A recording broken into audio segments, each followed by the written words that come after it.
Rolling? Okay. Yes. Hey, Mom, happy birthday. Okay, we're supposed to tell a story about you. My story is you were driving your green Nova, and you said, no one lets you drive anymore. And I said, come on, Mom, let's go driving. We put April in the back seat. Poor little April, buckled her in her car seat. We are going up to Tracy's house, and I told you take a left-hand turn here. You were going 50 miles an hour, and you took a left-hand turn. You didn't slow down. And you forgot to tell me that the seat buckle was broken that I put my baby in.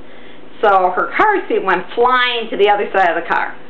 So needless to say, I agree with everybody else in the family. You should never drive. It's safer for everybody out there. And let's see, what do I appreciate about my mommy? I appreciate that she checks in on us. She reminds us on everybody's birthday.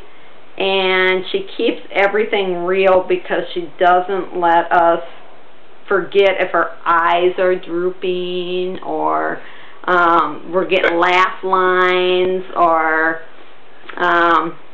yeah, we just never know what we're going to get from you. But we love you very much. Happy birthday, Mom.